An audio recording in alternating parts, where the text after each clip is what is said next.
Daltin Lee Miller, a 14-month-old baby out of Ocala, Florida, was found deceased on March 1st, 2024 in his biological parents' home. This comes just 18 days after Kids Central, a child welfare agency, ordered that the child be put back into his biological father's custody. Daltin's aunt and uncle, Heather and Justin Thomas, were his caregivers since birth because his biological parents suffered from substance abuse issues. They were not deemed safe or fit to be his guardians. On February 9th, 2024, Daltin's father was ultimately given back custody of Daltin because he had stopped using drugs. He was clean, and it was the agreement that Daltin could go back and live with him so long as his biological mother was not around because she was still using substances. But the sheriff actually confirmed that despite these restrictions, the mother still did return back to the home and she was around Daltin. Neighbors of Daltin's father actually described his home as drug city. There was people going in, there was people going out. They were very heavily still involved in drugs, both parents. A neighbor of Daltin's father actually stated that there was a lot going on at night in that house. There was people fighting, there was yelling, there was doors slamming, there was loud music.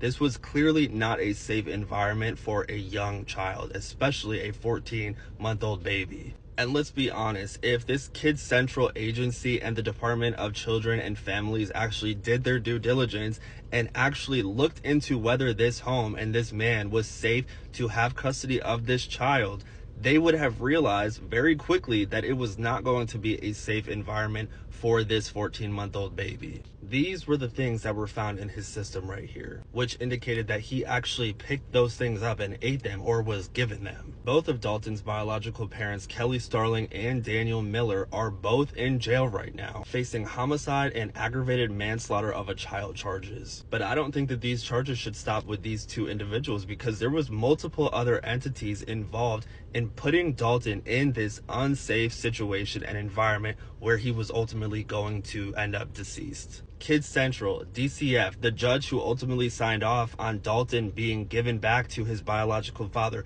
all of these people and entities should be held accountable. This happens so often, and I'm going to be making several more videos discussing how corrupt this entire system is. A lot of this stuff gets swept under the rug and never gets media attention, but it's our responsibility to make sure that these children's stories get told so that other children do not fall victim to the same fate. Please share this video. Please, let's get this message out there to as many people as possible, because the more people who know, the more people who talk about this, and the more we talk about this, the more we speak up and we fight for these children's safety and well-being, the better chance at reform we have.